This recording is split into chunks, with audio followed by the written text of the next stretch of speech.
Hi, everyone. Welcome, and thank you for joining us in the second session of Conversations on Cultural Fluency.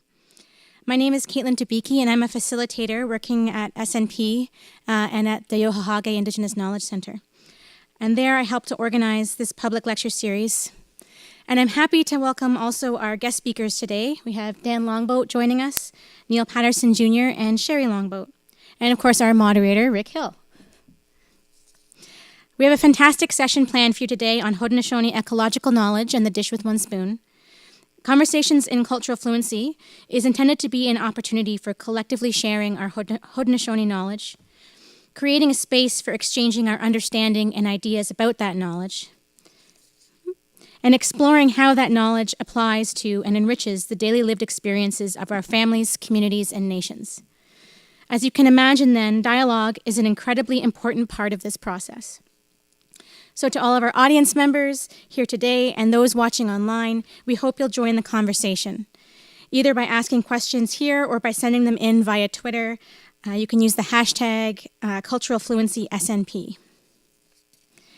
Finally, for those interested in following the entire Cultural Fluency series, I can confirm that our next session will be on Haudenosaunee food security and Three Sisters sustainability, and that will be held on Friday, December 11th. Our speakers on that day will be Jane Mount Pleasant and Kitty Lynn, so please save the date. So that's all from me for now, and without any further ado, I'll let these fine people take it away.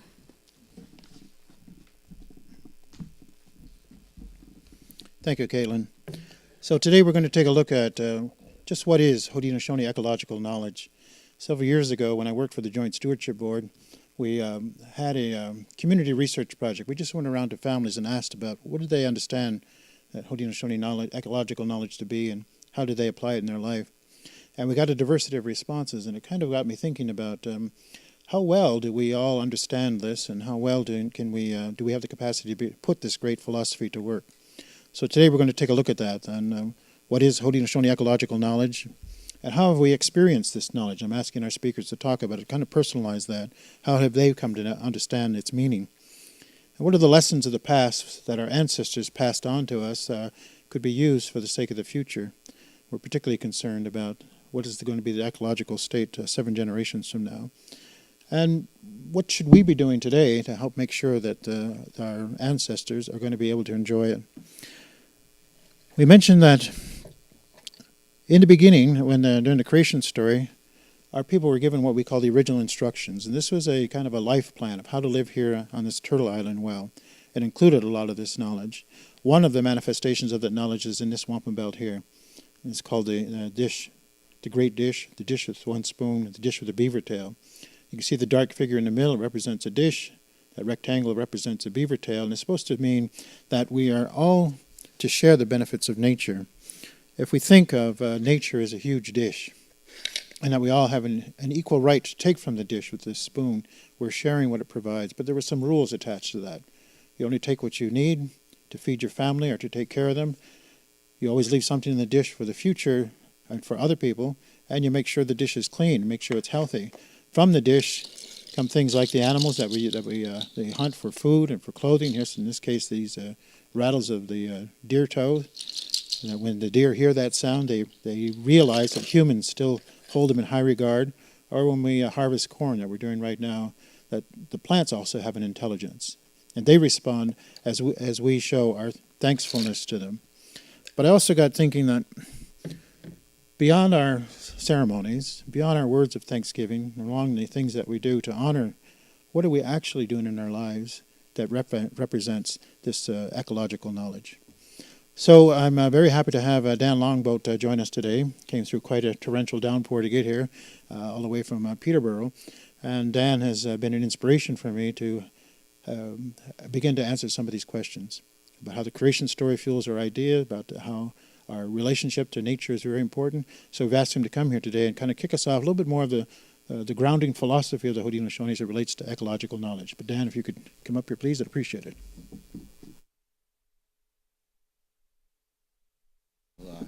Nyawa, Rick, for that introduction. So, Daguna Harado Sewa Guego, Roya Kewan, the young gets Ganyaga Haga, Nyak Dodon, Ganyato Anora, Niwagita Rodon, Tano was Swag, Nuatak Ranyo. So I'm from here. I'm from Oswego. And I'm really happy to be here back here today. So ayawans G se wadakaride and asiwatsanuni danaguego scano. And I bring you greetings of health, peace, and happiness to you. So I'm so happy that you have an audience here today. So thank you to all of you for coming out in this torrential downpour as well. And Rick, thank you for the introduction and those kind words. I grew this beard in honor of my great friend and my hero, Rick Hill. So I always wanted to be like him, so I thought I'd put this on. So I'm well on my way too. So got lots of stuff to talk about and a very short time to talk about it. So I'm happy to be here, and I'm happy to share with you some of the, I guess, really thinking that has come to me over the past while. Something that has been provided for us by our great teachers, and whatever, mistakes that I made, and I can tell you right now, when we talk about Indigenous knowledge, or in particular Haudenosaunee knowledge, I know about this much. But I'm telling you that this much is, that's Kwahigun Jigunoro. That is so precious. That little bit that I have, that changed my whole life when I got to understand about what it is. When you add language and the understandings to that, I mean, it just magnifies the whole understanding of what it means to be not just Haudenosaunee, but what it means to be Ungwehongwe, what it means to be a real human being.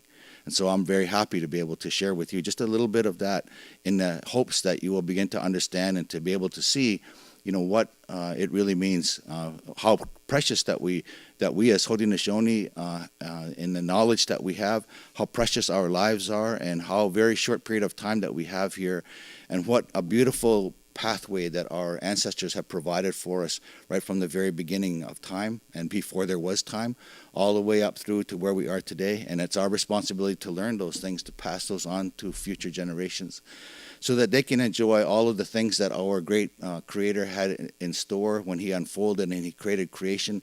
And as creation is continuing to unfold, then it's our responsibility to ensure that it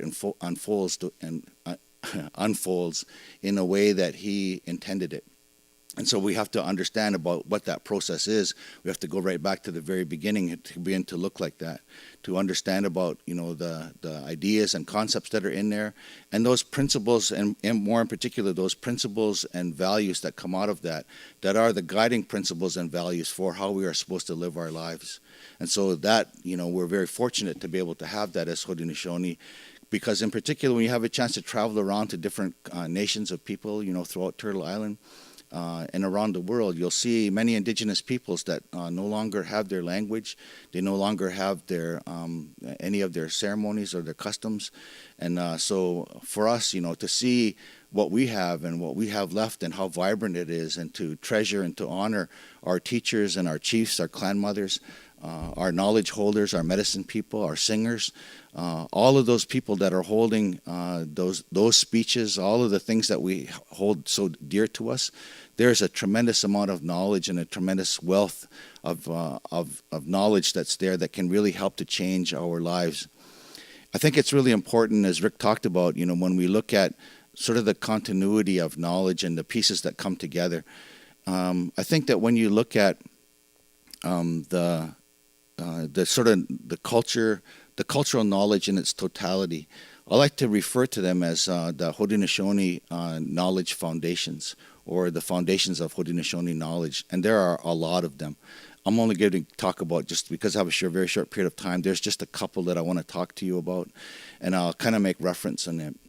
I think when we kind of go back and we look at the ideas that are within creation, and our creation teachings, and I refer to them as a teaching because I oftentimes, we have to understand about when we talk about story, when we use that word story, oftentimes it's sometimes amongst the visitors that are here in North America with us, they have an understanding of what a story is.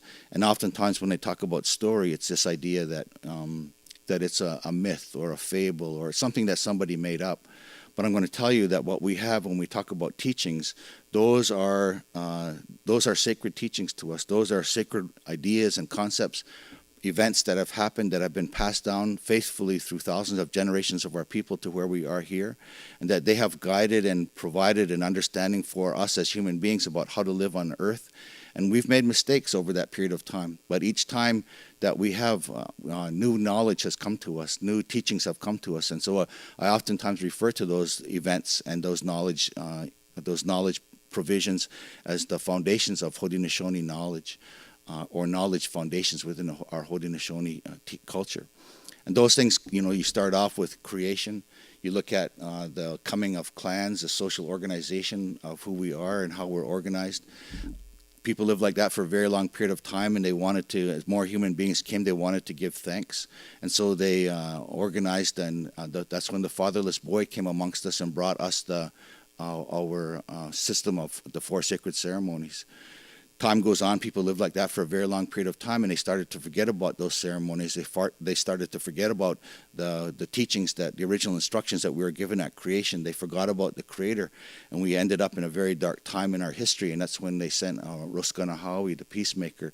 He came amongst us, and he provided for us as a messenger from the Creator a way of organizing ourselves and governing ourselves and creating this relationship, and that's where that belt comes from.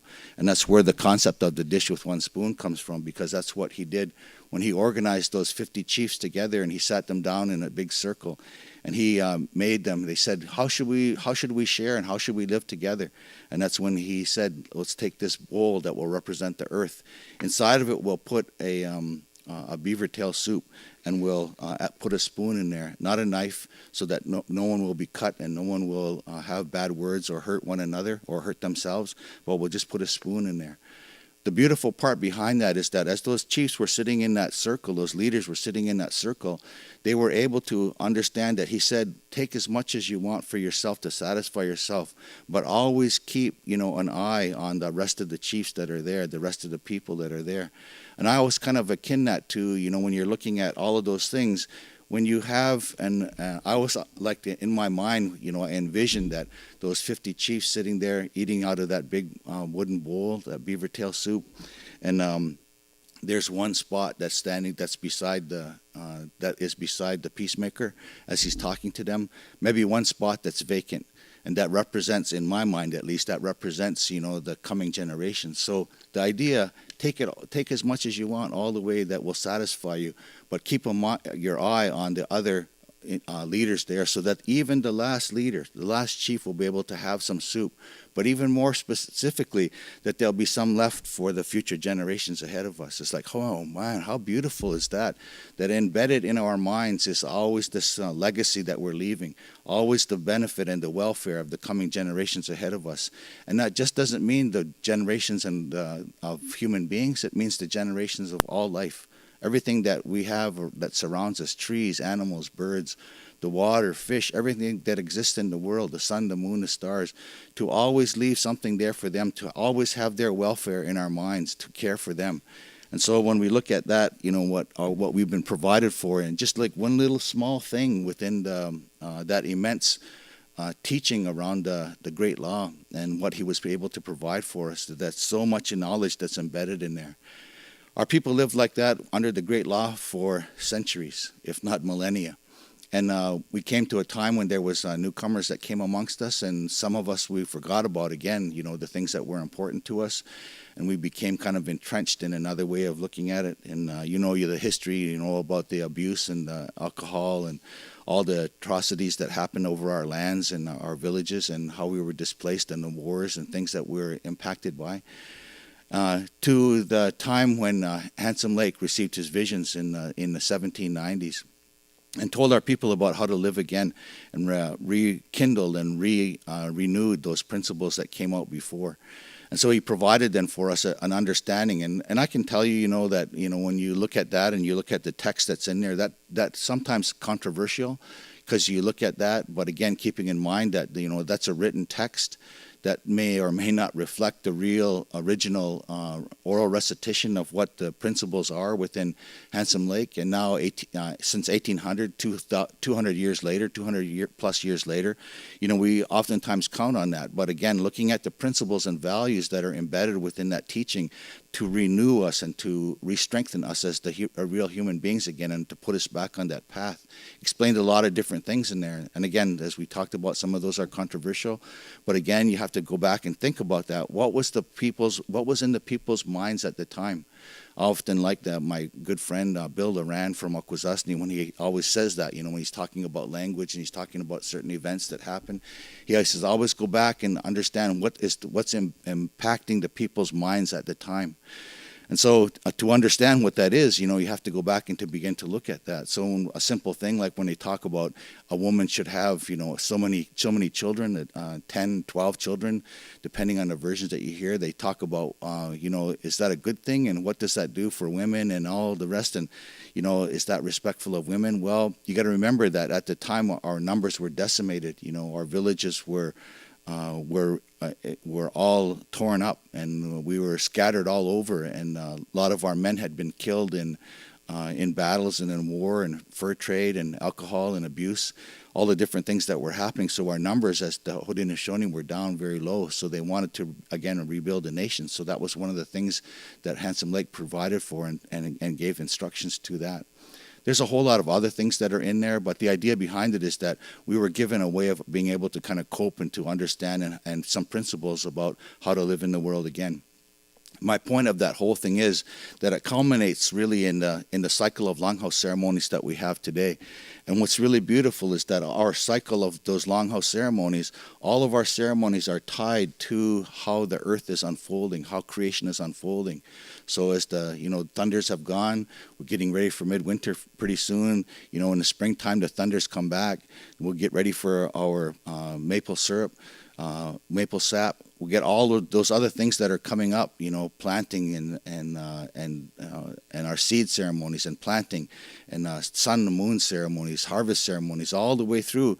Everything is tied all to nature, so we have a very unique and beautiful way of life.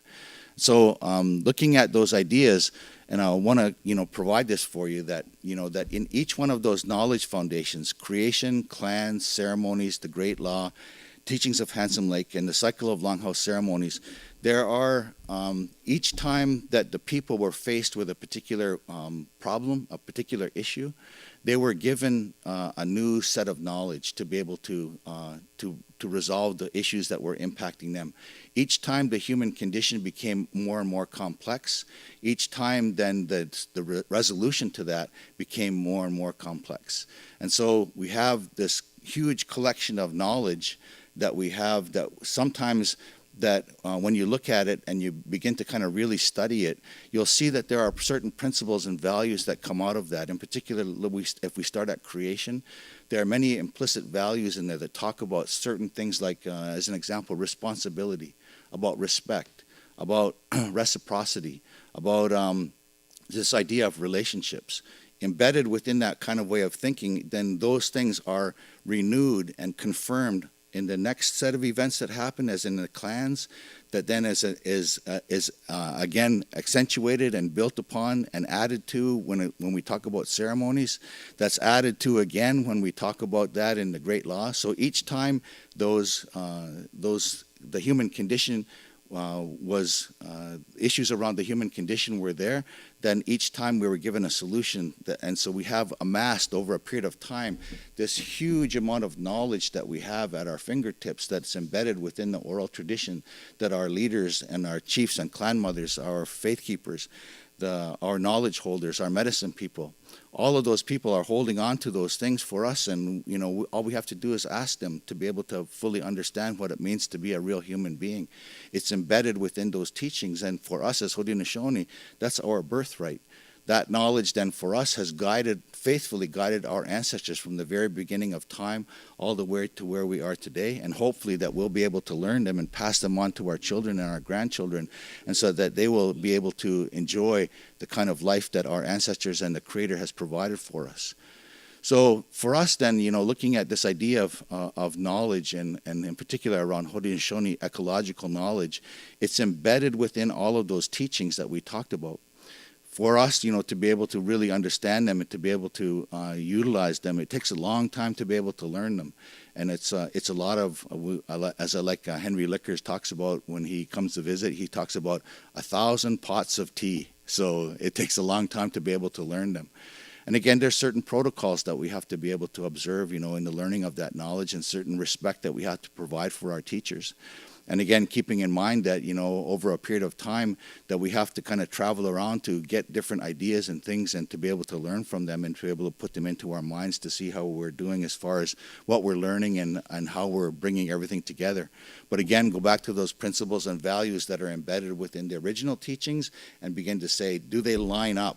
If there's things that don't line up, then those things may or may not be, really important and really part of the cultural integrity and cultural history and cultural knowledge that our people are continuing to carry. It may be another influence that has come in somewhere along the line. So for us then, looking at this idea of Haudenosaunee ecological knowledge, you look at us as the Haudenosaunee. I mean, we are, in reality, we are blessed. All of the issues that we still continue to face, all of the different things that are impacting us from inside and from the outside, we are still blessed, to have the knowledge, to have our peoples, to have families, to have communities, to still have our language, over 400 years of colonizations, to still have our language, the many language teachers and many language programs out there that are revitalizing language now. That is a tremendous value. Like, I'm not a fluent speaker.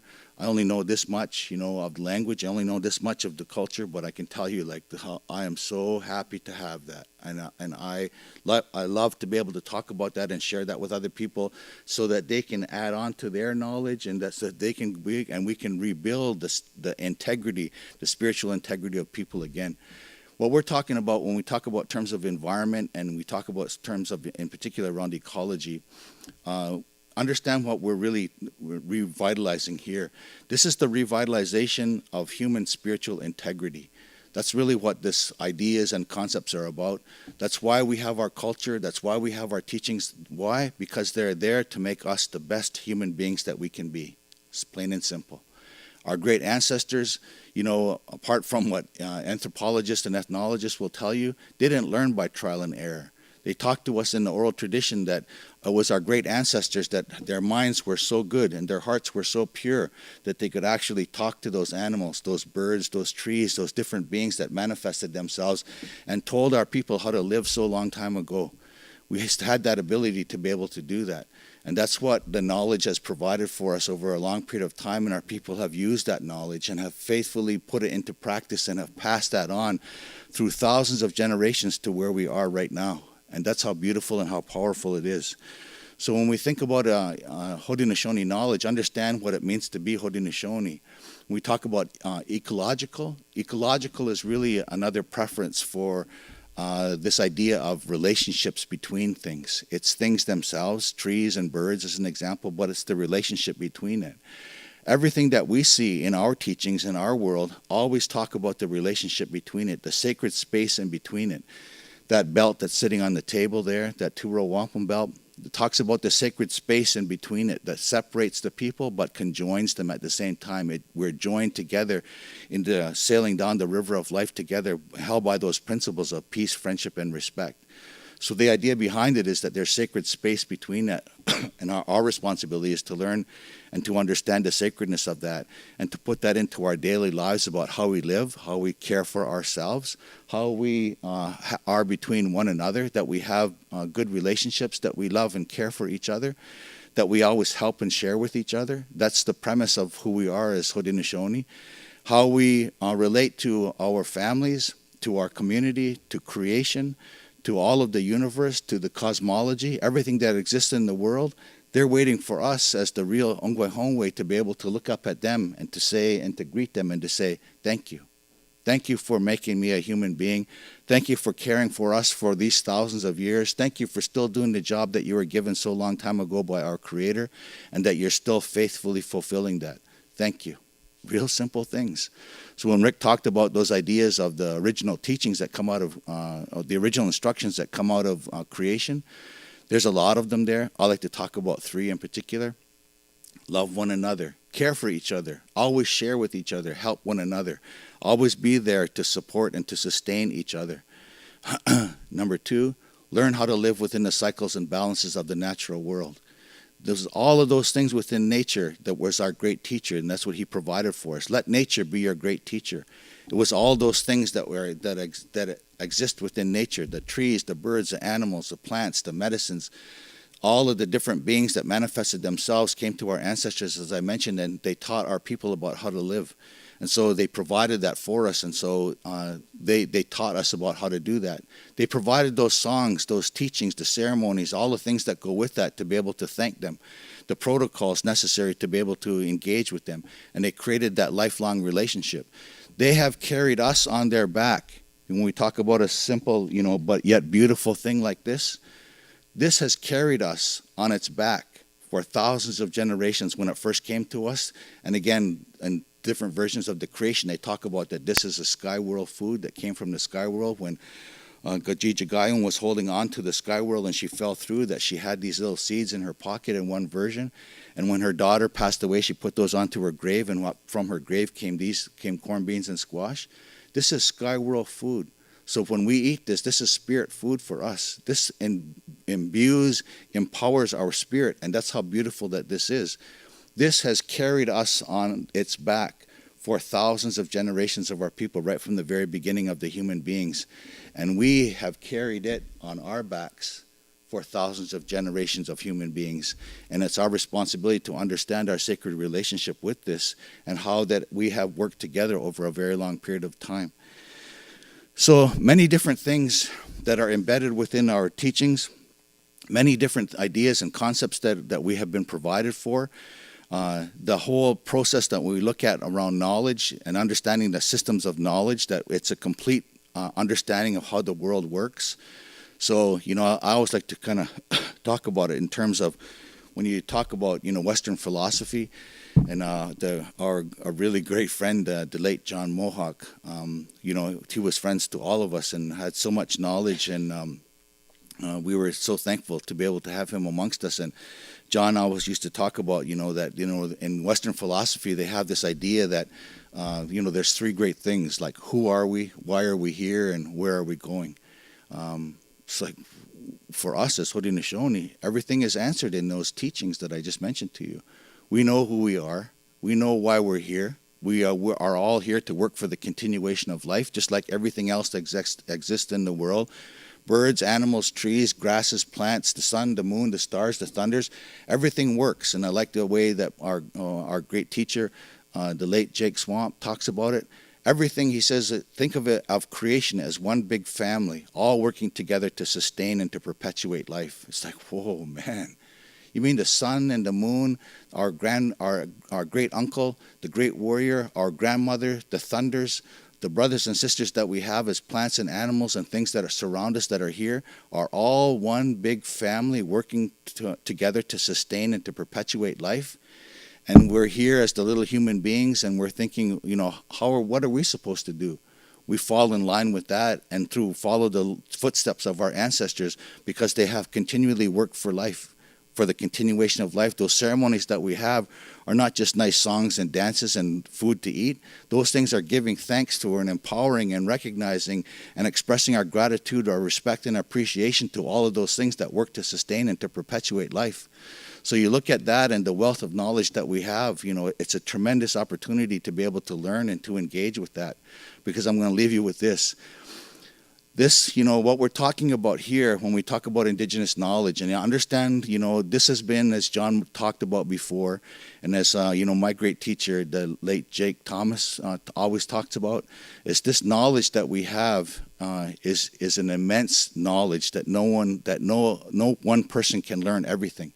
But your responsibility is to know one thing and to know it well and to be able to share that and help and to do that and by helping one another, to always share and to always help and to always care for each other. When we're talking about this huge amount of knowledge, as John talks about, that this has been the first generation that we've had that have had the opportunity to talk about, to ask those questions about, what does this word mean? What does this song mean? Why do we do these dances? What's the ceremony mean? Why do we have these practices, and why do we grow corn? Why do we do all these different things that we have? And so this generation, we've had the opportunity to do that. Prior generations, our mothers and fathers, our grandparents and their grandparents, were so embedded with the idea of survival that they never had the chance to be able to ask those questions. They were so embroiled in being able to keep the house warm, put food on their back and clothes on their back and food on the tables, that they never had the opportunity to be able to reflect and to ask themselves about that. They learned those the best they could. They put them into practice and passed them on through thousands of generations or hundreds of generations to where we are today. But now this generation, because many of us are wage earners now, we're not so embroiled with survival on day to day. For many of us, a lot of us still are, but there's many of us that aren't. We have the opportunity to be able to reflect on that. What does that word mean? Why do we do these different things? Why is it that we have this? And so now we're beginning to talk about that. So I'm going to tell you that our articulation and our understanding of what Indigenous knowledge is within a Western and an academic context and in conversations like this is in its infancy. And what we're going to find out over the next 5, 10, 20 years is going to blow the doors off what it means to be a human being, what it means to have knowledge, what it means to be engaged and to become a part of a functioning ecosystem, and what it means to live in earth and what it means to live in place. It will blow the doors off how we understand science in terms of both environmental science, medical science. It'll blow the doors off how we understand and engage with economy, politics, how we govern ourselves. And it'll all go back to our original teachings, because that idea and concepts that we're talking about, and be clear on this, is that when we're talking about that, we're accessing a body of knowledge that can call the thunders out of the clear blue sky. Name me one other system of knowledge that has the capacity to do that. Name me one science and technology that has the capacity to do that. Just a little bit of tobacco, a little bit of fire, some words that go to our grandfathers to be able to make that happen. Can change weather patterns, can part storms, can make things grow, can make things rain, can make the sun come out. That's what we've been given as the Haudenosaunee. That's how beautiful and powerful it is. But at the same time, understand, I like to talk about, people say, well, about Indigenous knowledge and what it really is. It's just like this in a form. You talk about there's a proverb or a teachings that have been given and oftentimes attributed to a Chinese philosopher. His name is Lao Tzu. It happened about 2,000 years ago, and you've all heard it. Lao Tzu talks about that adage that he says, give a man a fish, feed him for a day. Teach a man how to fish, you feed him for a lifetime. What we're talking about when we talk about Indigenous knowledge, this physical and metaphysical relationship of knowledge and the complete understanding of how the world works. You teach a man, and in this term I'm going to use a man, but I mean human beings. You teach a man his responsibility and his relationship to fish, and you'll have fish and men until the end of time. That's our responsibility as human beings, is to have that kind of concept in so that we work for the continuation of life, that we put that into practice, that we become part of this living world that's around us and understand the pathway that has been given to us by our ancestors and what they have done on our behalf have enabled us to have the kind of life that we have now. That we still have birds, we still have animals, we still have all these different things around us. And so our responsibility then oftentimes is to learn that knowledge, but then at the same time, because it's world knowledge, is to share that knowledge with other people in the hopes and the events that they will change the way that they're doing right now. Because we can be as good as we want, and as green as we want, and as, and as Haudenosaunee as we want, but we still have to live with people that surround us, and it's our responsibility to teach them about how to live, how to be a real human being again, and it's embedded in our way of life. So I want to thank you, so much for your kind attention. Thank you for the invitation to come today. I'm always happy to be able to come back and be able to visit my friends and my cousin. So I'm very happy to be here and very honored. And I want to thank all of you guys in the audience for coming out today too, because you could have stayed home in a nice warm bed without all this rain coming down today. But I want to thank you for taking the time out of your busy schedules to come. And for the people at home, thank you again for watching. So, ona eta nagahonagi daito. Yawe.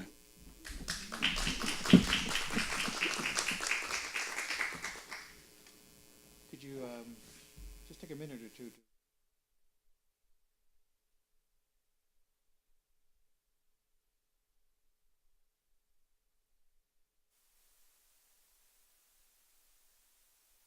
Is that on? Yes, no, maybe?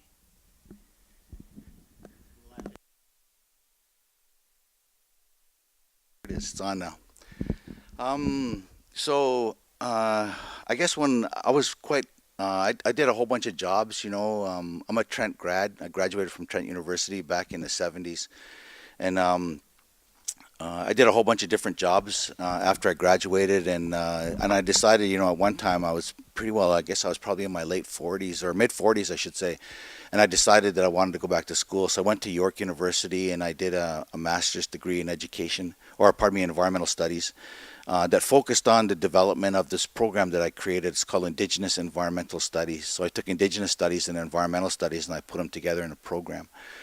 We're the only institution in North America and basically I think the world that has a degree granting status to recognize Indigenous Environmental Studies as a BA, as a BA or as a BSc degree. So you can get in a 3-year or 4-year program, and we also have a 2-year diploma program.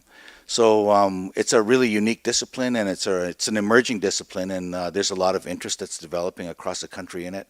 It's really taken off, and the idea is that many of our graduates are working in First Nations communities and environmental programs. They're working for consultants, industry, business, government.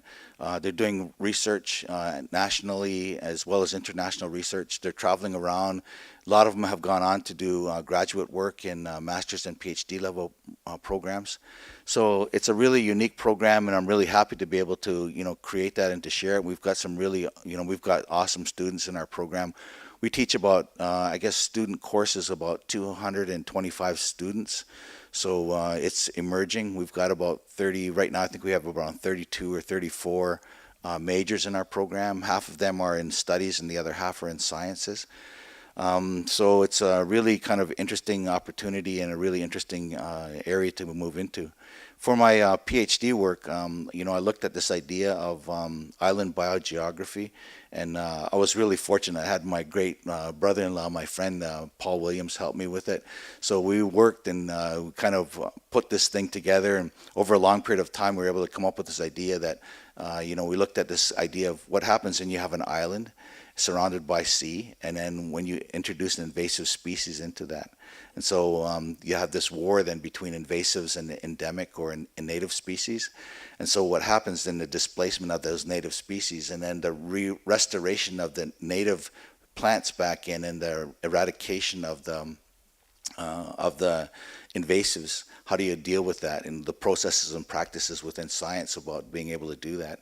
So I looked at that and I said to myself, so what's the difference between an island that's surrounded by a sea of water and our communities that are surrounded by a sea of non-native peoples and non-native influences? And instead of looking at invasive species coming into the island, what about invasive systemic processes that are coming in?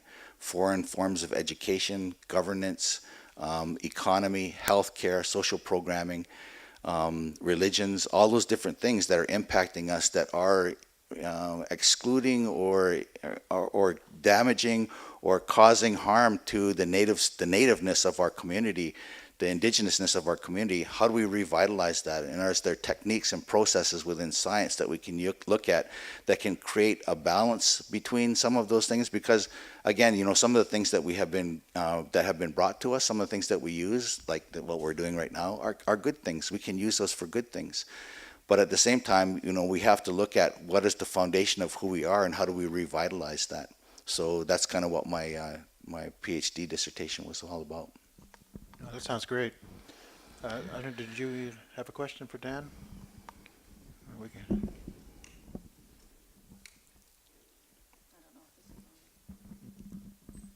There we go. I think it's on. Hi. It's very fascinating, the information that you shared and your immense depth knowledge and pure passion and spirituality and how you transcend your message. But I'm curious then to the application of the knowledge and how, or maybe perhaps how you see some of the biggest barriers we have in terms of Haudenosaunee people reaching out, sharing that knowledge across perhaps in a contemporary context, working with industry, government, when your students are leaving and bringing that knowledge for the next generation that are coming out now equipped with this vast knowledge internally, both Haudenosaunee, this deep spirituality and teachings, and that a strong understanding of the Western way. Do you have any insight on what those challenges are, some thoughts for those that are doing that and still perhaps learn new and their learning journey as well, and bridging and bringing this to the world that might not be as receptive as one might like. Well, that's a really great question, cousin. Thank you for that, because that's something that we've kind of tried to create opportunities to engage with and opportunities to talk about. So when we look at, I guess, the cultural knowledge that's in there and the teachings that are embedded within there, and we look at the principles and values that come out of there, those are guiding principles for us as Haudenosaunee, but all Indigenous peoples around the world have lived by that. And really, except for the last maybe 1,000, 2,000 years, all peoples have lived by those principles about how to live in the world, about relationships, about respect, about reciprocity, et cetera, et cetera. So we need to reinstill those again. So when we talk about respect and we talk about relationships, we look around the society now, it's like, where are they? So how do we revitalize them? So we teach our students to be able to think past the ideas of and to deal with the problems that we're looking at now.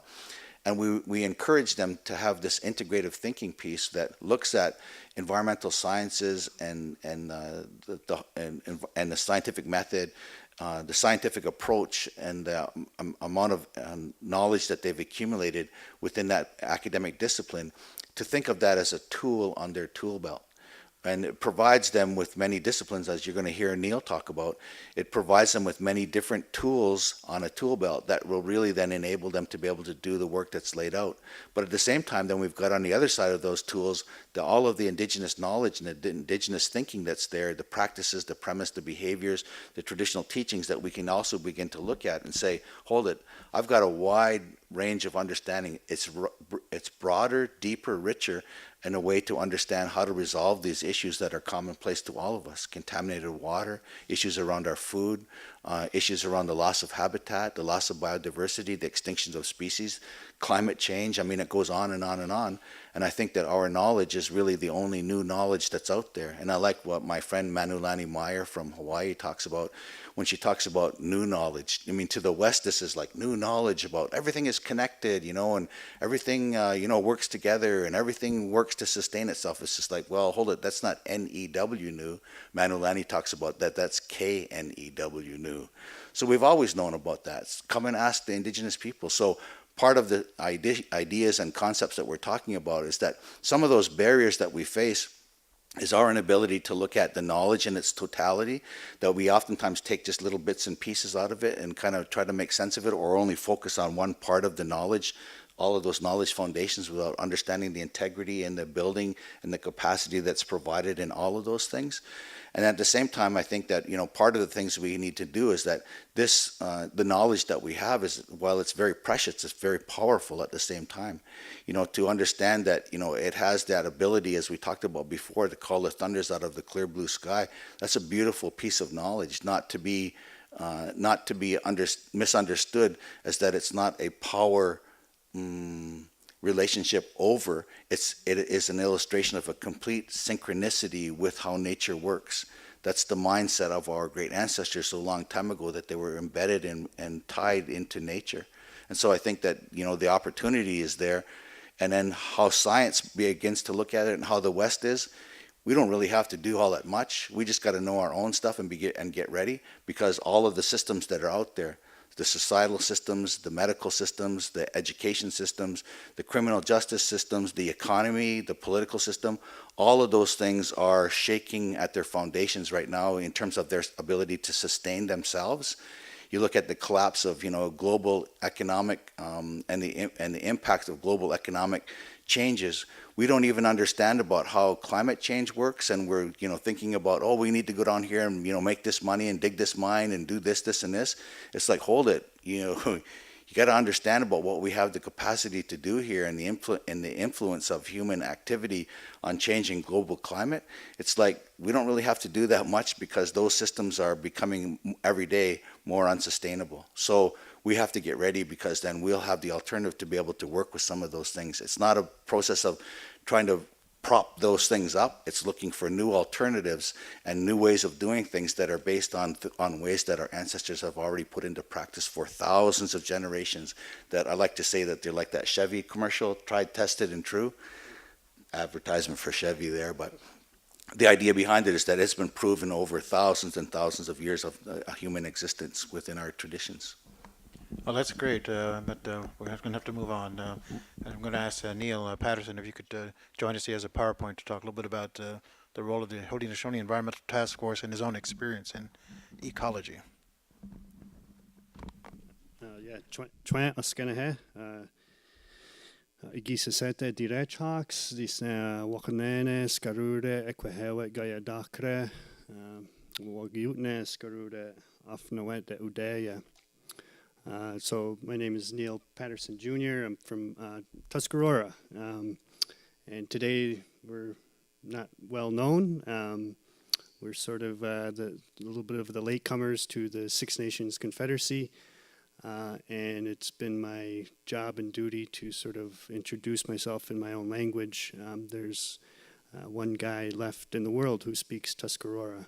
He's about 85 years old, and he's been working tirelessly with a lot of bright and energetic people back home to document and help gain some fluency back in that language. And so I'm going to talk a little bit about language, but mostly I'm going to talk a little bit about my own personal story about Haudenosaunee Ecological Knowledge.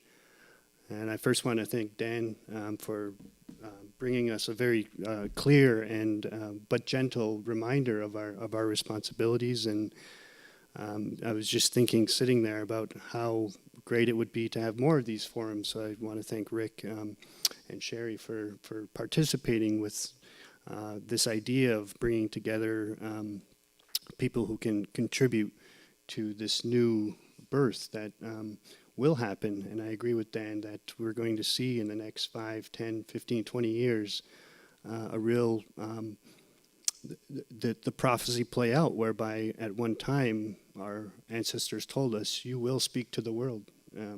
This is what they told us a long time ago. So it started for me back home when I really wanted to quit high school. I couldn't stand high school. There were all these cliques and there were all this pressure and angst in the American school system. I was at a elementary school on the reservation called the Tuscarora Indian School, where I felt very comfortable in my own identity. And then as high school progressed, I told my mother, I'm quitting. This is not for me. What is this school trying to produce here? We're trying to produce good workers for the sort of, I was very sort of militant about it at the time. And so she said, well, what do you want to do? And I said, well, all I want to do is hunt and fish. And that's the only thing I want to do. I want to be in the woods, and I want to be on the rivers and on the lakes. And she said, well, there's careers that can help you do that in a lot of cases. And I said, really? She said, yeah, you can go to school and become a biologist, or you can become a game warden and be out in the woods. And I thought, I definitely don't want to be a game warden, because I'd fought with them my whole life. After high school, I went to this, so I decided, well, I'll apply to this College of Forestry in Syracuse. And I went there, and I found out that pretty much every other student in the classes that I was in had the same goal. They wanted to be out in the environment. They wanted to learn the plants. They wanted to learn the fungus. They wanted to learn how these systems work, and just like Dan points out, how they are a big family, actually. And I felt very home when I was with that family. Right after graduating college, I moved back to the reservation, and people started to say, oh, Neil, there's an environmental meeting. You better go. You're an environmentalist. You went to school for environment. So the very first meeting I went to was in about 1991, 92. And it was a group of people that were meeting together called the Haudenosaunee Environmental Task Force. And our first job was to kind of compile a status report of the environmental situations in our communities. And we presented that report in 1995 at the gathering of elders down in New York City that was hosted by the United Nations. And these are the people that really helped me get a grasp of the importance and the coming change that we're going to experience when we reach these limits. And I think that's the other thing that Haudenosaunee people have in their sort of ecological memory is there are limits. And just like this dish that Dan and Rick have referred to, this is a limit. And what Haudenosaunee people do is we celebrate our limits. We don't view them as some kind of limitation. We say this is the responsibility that is encased in these limitations. And we're proud of these limits. And this speaks to some modern day knowledge systems talking about carrying capacity or sustainability. These words all come from really the limits. Whether it's the limit of a tree in its growth or whether it's the limit of an insect in its natural range, these are limits that we celebrate and enjoy, and we view them as these responsibilities given by Creator to living beings on the earth, and in, for the most part, even non-living and things on this earth. So this is an aerial photo of the community that my parents grew up in. And you can see the outline of the reservation. It's a very small plot of land. And I always tell people, you know, for the entire race of Tuscarora people, this is the only place in the world that we have. And so if you're Tuscarora, this is one of the few places you can go to find out who you are. And it's changed over time. At this point, this picture was taken in the 1950s, and nearly every family was farming. That was their duty, that was their responsibility, is at least to have a small garden plot and maybe a few animals behind the house. But people were connected to these limits. They were part of the land and the landscape and part of the cycle of rain, and understood, even with the thunders, that lightning fixes nitrogen. And yet that's not what we say in our ceremonies. We don't go around saying, oh, lightning is great because it fixes nitrogen. We just know that that's part of that cycle that's coming, that follows the thunder as our grandfathers. Over time, the community changed, and when I moved home, one of the big realizations that I had is that there was something traumatic that happened to our community in 1957. The New York State Power Authority condemned almost 10% of our entire land base for the creation of this hydroelectric project that draws water from the Niagara River, the home of the Thunderers, for the creation of this big giant reservoir. So I grew up next to the reservoir. It was the only source of water near my community, so I was always climbing up it and fishing it all the time as a kid, and not really knowing the history. But when I moved home, the chiefs and the clan mothers there said, Neil, this project is going to be up for a new license in 2007, and we want you to really look at what the impact was on our community. We want you to then project out into the future what is going to happen over the next 50 years. And so I started to basically ask elders. I started to visit people. That was one of the first things I did as environmental director in our community, is just to go and have coffee and sit down and talk with people who were impacted by this hydroelectric project expansion. And the first thing they did was they talked about the river, and they talked about the vast quantity of fish that were in that river that people were harvesting and taking back to the community. They talked about these great sturgeon that lived there, and I had never seen a sturgeon my whole life. And they talked about spearfishing in this river, and they talked about how to do it and when to do it, and they even talked about birds that would tell them when to go to the river. The indigo bunting was a bird that was seen as the perch bird, and so when these men seen these indigo buntings show up at a certain day, they would go to the river fully expecting perch to be seen in that river that they could spear or catch. And I was fascinated by that. In fact, there were older men who said they lived at the river for the entire summer, from the time school let out until the time school began, spearfishing. And as I started to research it, I found out that they were also building this project right in these spearfishing dock areas. And so I started to realize that the impact was not only to the people in their subsistence way of life at the time, but it was also to the social and economic forces that were at play on the reservation at the time, and the impact of this land and dispossession that was about to take place caused a great stir in the people. And they protested this. It is one of the very first examples of nonviolent protests that occurred at that time. It even predated some of the civil protests happening in the United States at the time. And it was largely led by women.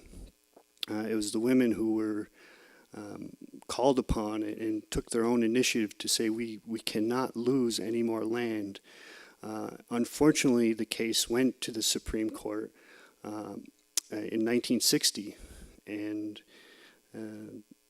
it was a split decision, and one of the dissenting judges at the time, Hugo Black, who at the time was seen as a raving, a leftist, actually said, well, great nations like great men should keep their word. And he relied on our treaty history with the United States to say this is unjust action, that this land should not be condemned. But he was in the minority, and the Power Authority condemned my great-grandfather's farm, Harry Patterson, and eventually created this massive reservoir. And you can see that in this little white dot in the middle of the picture here is actually his farm on the very first day they began to fill the reservoir. And so my job was to really explain to the regulators, just like we have today. I was looking in the Two Row Times this morning in the diner about the massive construction projects going on around this community here at Six Nations, the pipelines, the energy development, the housing developments, and all of the land purchases that are going on, and thinking each one of these actually is an assessment unto itself, and each one has a very different impact on the people. And so the only thing I could do at the time was, instead of saying, well, we're going to put together some dollar figure that said, you owe us $20 million for cultural damages, or you owe us $5 million for socioeconomic damages caused by the project. We instead just did elder interviews and submitted them to the federal government and said, you listen to these interviews and you make your own judgment about how this project impacted our environment and our culture and our social structures and our economic way of life. This led me down a path that I never thought it would take me. And I found out through all these interviews and really growing in my own language and trying to understand how our language works, how closely tied it is to ecological knowledge. And the first example is going back to the sturgeon, because the people were saying, sturgeon, our name for sturgeon is Gada. And yet I knew as a child, when I saw those dandelions blooming in the spring, it was the very same word. We called those dandelion Gada. And I asked someone, and they said, well, that's just like that perch bird. When you see a dandelion blooming, it's your responsibility to go down to that river and look for those sturgeon, and they will be there. They have that relationship, this plant that fixes, oxygen, that produces oxygen and fixes carbon from the atmosphere. Totally an upland terrestrial plant that really doesn't have any direct and apparent relationship with this bottom-dwelling fish that grows to be well over 100 years old. Clearly has a relationship. And so that led me down this path to say, well, what else in our language describes this relationship, these ecological relationships? And I began to find other examples. This is a very simple breakdown of our name for a plant that's found all around here, Six Nations, all around Haudenosaunee territory. It's called Hodinosaunee-Indigenous. And Hodinosaunee-Indigenous, the American name is false Solomon seal, has a very specific story to it. It tells you many things just by saying Hodinosaunee-Indigenous. First of all, Hodinosaunee itself means red fox, and Indigenous means it eats its berries. When you break that down even further, Hodinohso actually means, again, its hide is bad. And going through a very rigorous scientific education at this College of Forestry, my degree is in environmental forest biology. We are sort of taught to fact check this ecological knowledge sometimes, and that's kind of what is being taught in some of these institutions. Is scientific knowledge is paired so well with Haudenosaunee ecological knowledge. They're like sisters and brothers. You can't have one without the other. And so it was my natural, intuition to say, well, why is the red fox hide so bad? And in my research, I found out that the red fox has the highest rate of mange out of any canine species.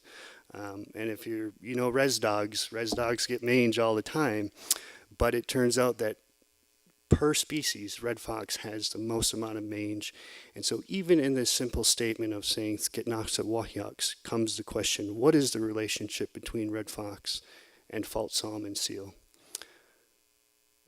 Does fault Solomon seal berries and the seeds that are in those berries need to be digested by the red fox in order to grow, in order to germinate? Is the red fox medicating itself with these berries? Or is it simply just eating it for enjoyment or for food? There's so many questions that are part of this jumping into the cycles that Dan talks about. And it grabbed a lot of attention. There were a lot of climate scientists who said, wow, are the sturgeons still running when the dandelion blooms? Or have we shifted those cycles? And so all these climate scientists and all these ecologists began to ask questions and to say, well, where can we find more of these answers? And so I went back to the elders and I said, teach me about ecological knowledge. And 9 times out of 10, they handed me a broom or an axe or a sledgehammer. And they said, let's go split wood. Let's clean up my basement. Let's pick berries. Let's plant beans. And I thought, this is a bum deal. I'm here to learn this great, immense knowledge that you're going to reveal to me in some sacred way. And I found out that is completely untrue. And that's when I realized that ecological knowledge for me is not about observation. It's about participation. It's about actually physical labor. This is very laborious work to grow this right here. And to step into the cycles of this requires a lot of sweat and pain and tears, and requires you to get up on days like today when you really don't want to get up, and get out there and be part of that cycle of corn itself. The other thing I realized is that the Haudenosaunee language has such an intricate amount of detail, as Dan spoke about, and I am not a fluent Tuscarora speaker. I'm trying to work towards that, but I realized that one of the first things that I had to understand was my place in about 54 different pronouns that we have in our language. English language has no more than 12 pronouns, and so when my mom comes in and says, we're going to pick beans today, sometimes that means just her kids, not her. It's the royal we, right? But in the Haudenosaunee way, there's no escaping. There's a very specific set of we's and they's that break it down and see your relationship to that speaker. Not only in terms of whether you're included in this story there or this command in some cases, like picking beans. It also refers to a specific time. We can add this element of temporal attributes to our language that says, we did this, which means that 1,000 years ago, it was those Haudenosaunee people picking beans. And that's a reminder that we are still within those cycles today. We put together some of these indicators. And you'll see some of the ones I mentioned, the indigo bunting, milk snakes, sturgeon, wild strawberry. And modern science calls these sort of biocultural, right? These are combinations of both language and culture set in a context of biological systems.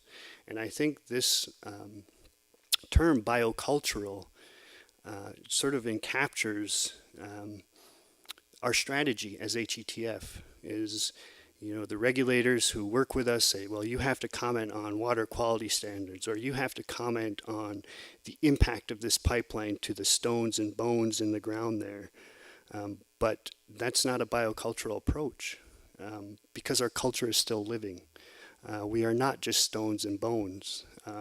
We are ceremonies, we are language, we are beings in many ways. And so the first thing we did after sort of developing this strategy was to think about the biological systems that needed restoration in our community. And so we began to plant warm season grass prairies. A lot of that work is going on here at Six Nations. It's that work that Dan talks about is what are the endemic and what are the native systems that were in place that were now displaced that need our help. But when we started planting these warm season grass prairies, which were probably a really important part of Haudenosaunee agricultural production, we found there were wild strawberries growing right underneath those warm season grasses. They showed up amazingly after 15, 20, 40 years of agricultural abuse by non-native farmers. They showed up in that soil, and it was amazing to me.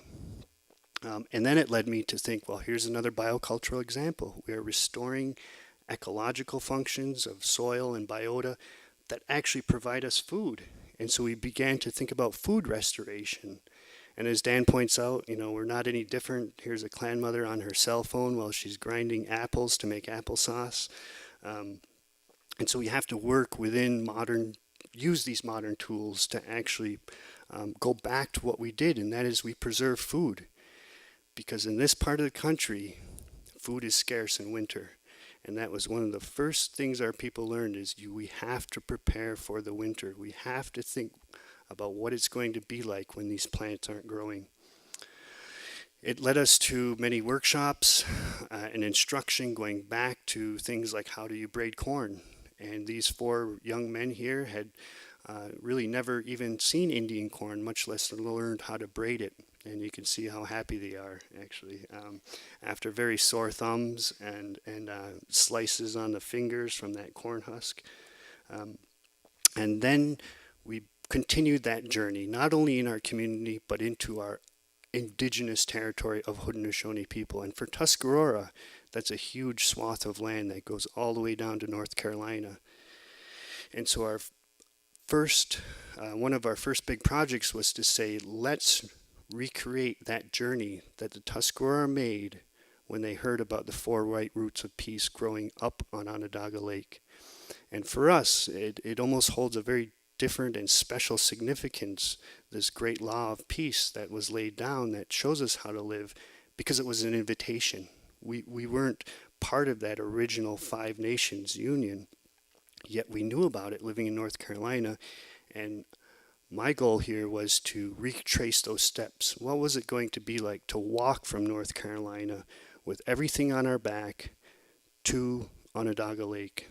And so we began to train young people in walking through winter over frozen lakes, through forests in Pennsylvania. And it was messy. I learned that our young people, they have trouble cooking for themselves, cleaning themselves, breaking down their tent and their sleeping mat in the morning. These are very sort of foreign things to them. And so it took a long time to really, and a lot of patience. And there were not too many happy campers. Actually, there was the same thing was actually going on that I experienced in high school. That angst, that unfamiliarity, that sense of confusion that was happening. And I realized this was, in some kind of way, a biocultural restoration. It had to happen in our own hearts and minds, just as it had to happen on the landscape itself. We were able to canoe up some of the great rivers of the Haudenosaunee people, including the Susquehanna, the Potomac, the Hudson. We took a lot of students on the Two Row Wampum trip that happened the very same year that we actually began our journey in 2013. And so we left from North Carolina walking and running and backpacking through this great warrior path that actually connected our confederacy with many of the southern confederacies down in the southeast. We found trails that were named after us in our migration.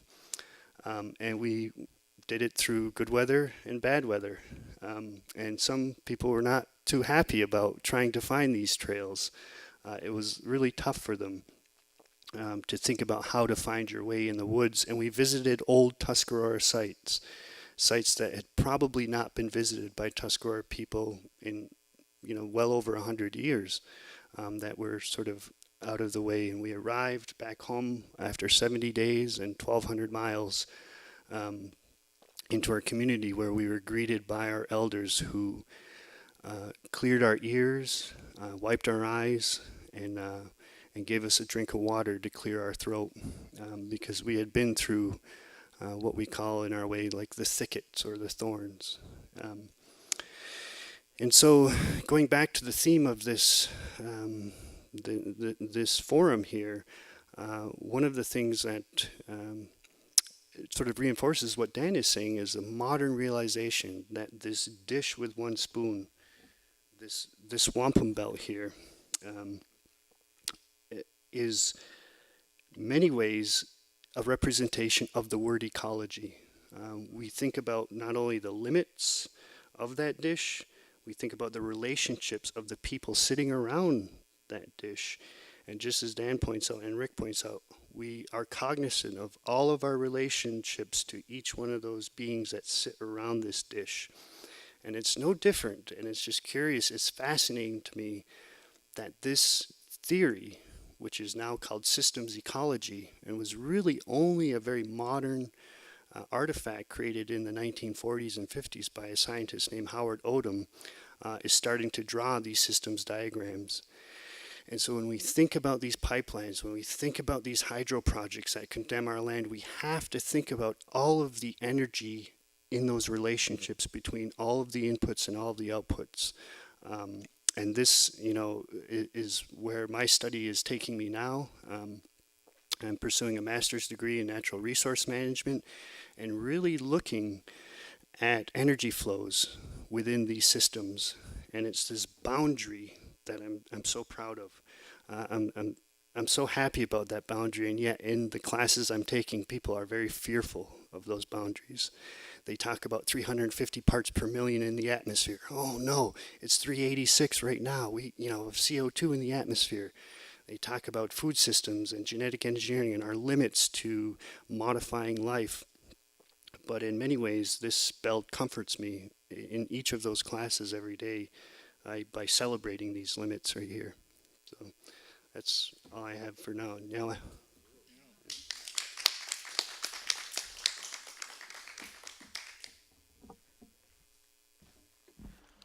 Although I did want to ask you, based upon the research you did with oral history and talking to the elders, what's been the biggest ecological change in the life of the Tuscarora since 1950 to today?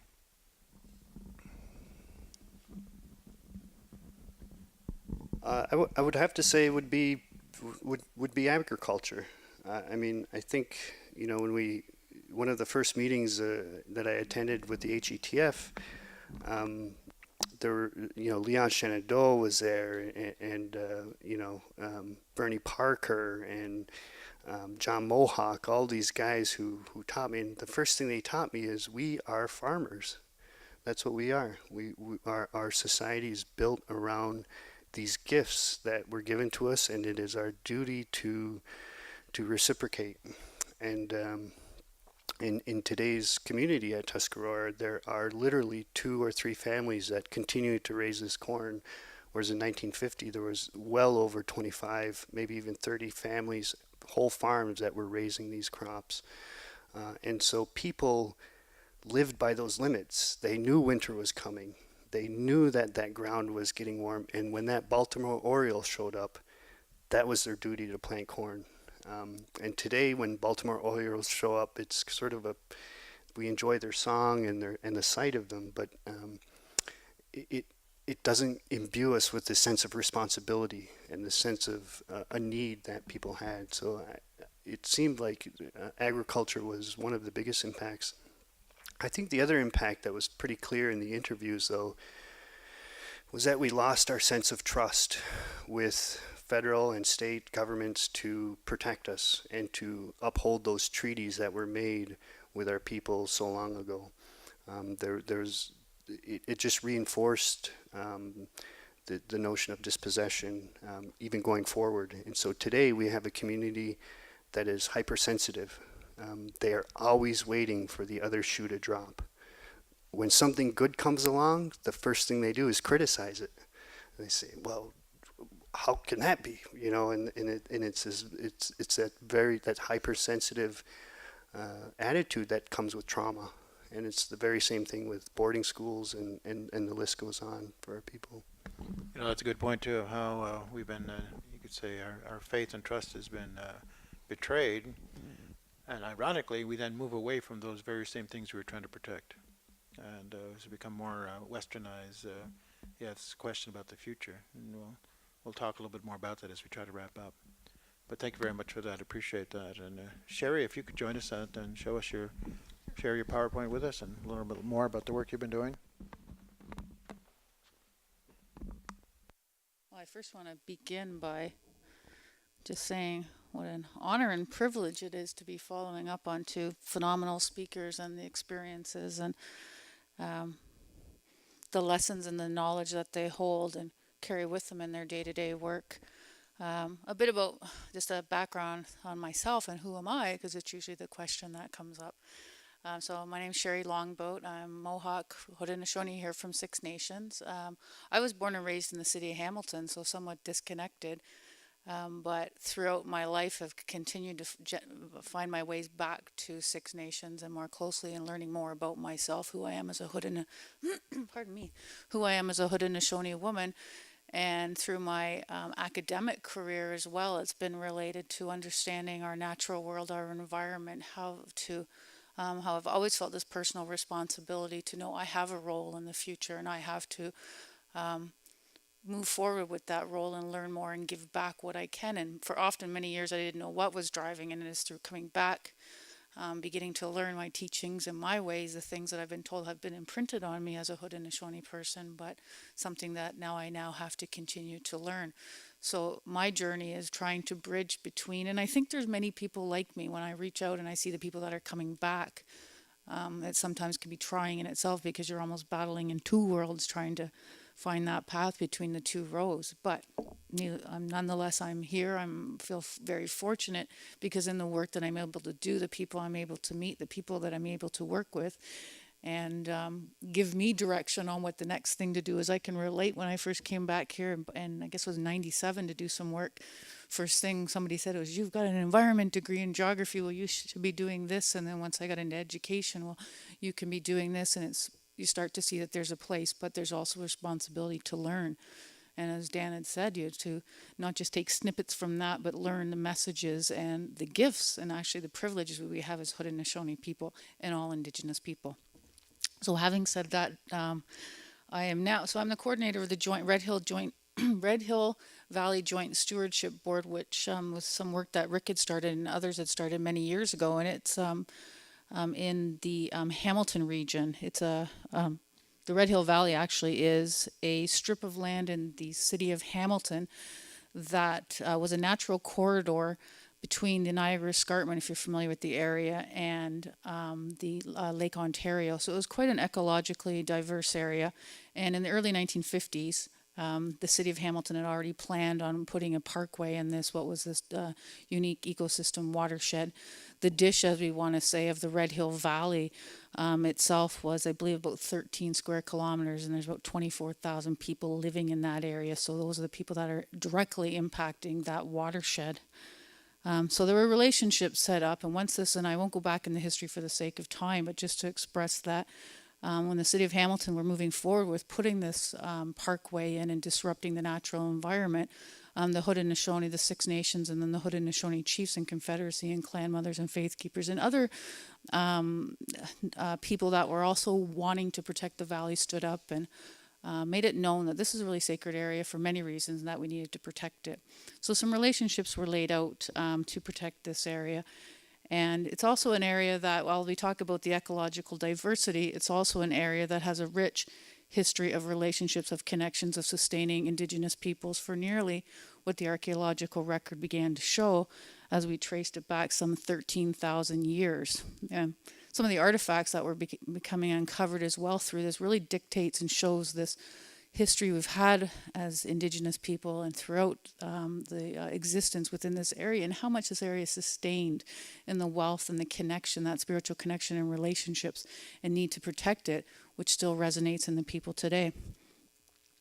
So during this time, and this would have been in the early about 2003, some agreements were set up. And what I wanted to talk about now is talking about how these agreements were set up, because how I'm seeing this, and I failed to set this up, is that I'm looking at how now do we begin, knowing we have this wealth of knowledge, knowing that we have these gifts to bring forward. And I am a firm believer in some of the things that you said, Neil, and having just recently completed my PhD in looking at water management, integrated water management, ecosystem-based approaches. And when I was going through that and being taught this from a Western academic context, I kept going back to, well, this is just Indigenous knowledge. They just repackaged it up and put another approach to it and another lens behind it.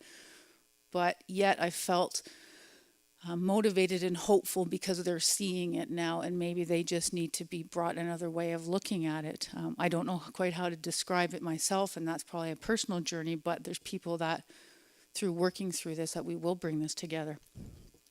So what we're charged with now as a Haudenosaunee and working in these now are bringing this knowledge, these ways into this Western framework. And that was a question that I had for Dan, because a series of agreements were set up saying that there was recognition based on 1701 NANFIN treaty rights that the Confederacy has hunting, fishing, and treaty rights within the Red Hill Valley that will be impacted. So how do we work forward and recognize these rights, and how do we move forward to ensure that we're protecting this valley for the future, for the phases to come? So the unique part of these relationships were that they were signed not by elected chief and council, but the elected chief and council backed off, and the agreements were signed amongst the Confederacy. So when these agreements were brought forward, it's my understanding it's one of the first times it's been done with the Confederacy, traditional hereditary governance systems in a municipality. But what was brought forward at that time is really the shared responsibilities.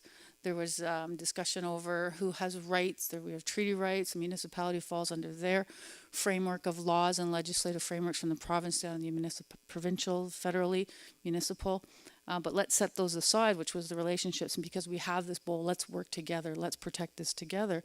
So where I'm seeing from my research, and as well as working at this at a grassroots level and working with the municipality and the chiefs and representatives of the Haudenosaunee, is we're really at this critical point of how do we do it now? We know what we need to do. It's how do we bring these voices forward in a respectful way where we're bringing the knowledge together, but we're not also compromising it or minimalizing it, which sometimes I have seen in some of the past literature and work that's been done. So how are we bringing Haudenosaunee values, these teachings, these sacred teachings, these ways of knowing and doing, and how do we bring that with municipal laws?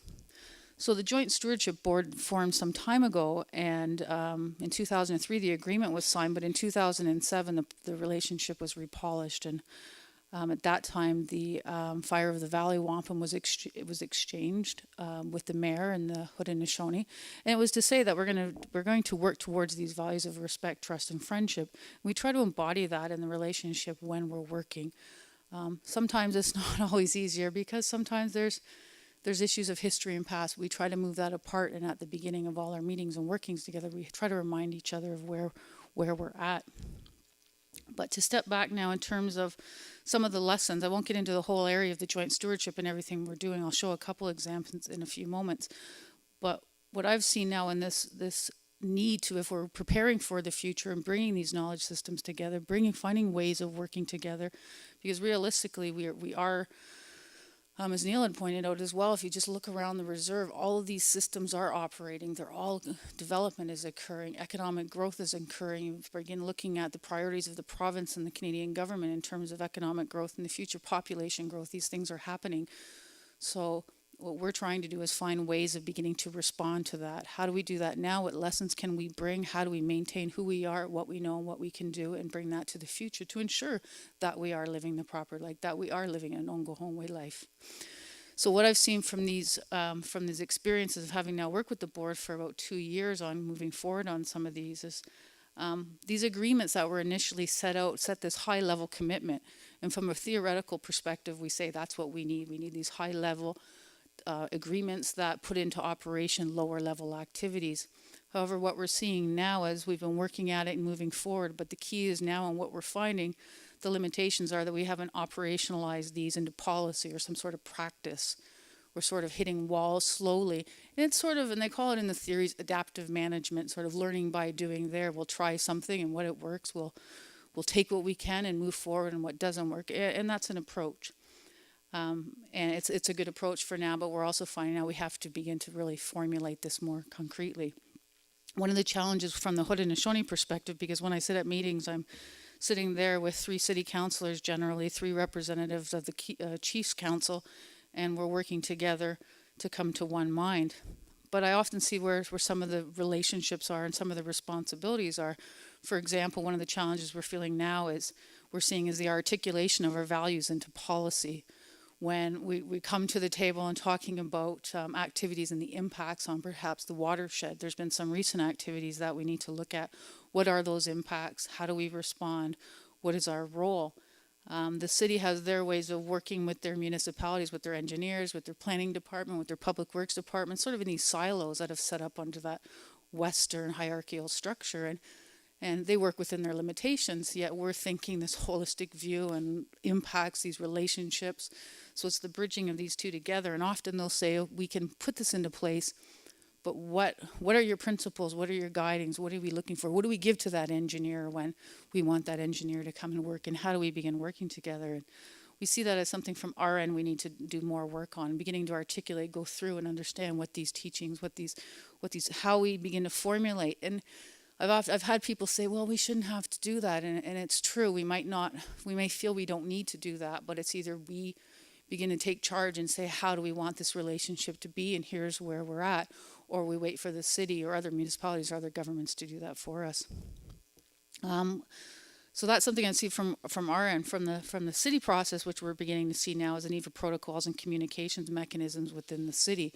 So we have these agreements, we have recognition of treaty rights, we have a relationship, we've established this framework, we begin to do activities, but yet on a day-to-day, the success of this is somewhat being hindered because it's a large organization. I mean, we're dealing with an organization, I think, that has like 5,000 employees and all working in their silos, and their communications is different. How they make decision-making is based on risk management and finance. So bringing these together, but within the city, that there's a need we're seeing for their internal processes to bring themselves together so they are willing to respond and be able to take the knowledge, take what they're learning, and be able to put that in implementation. So we're working together.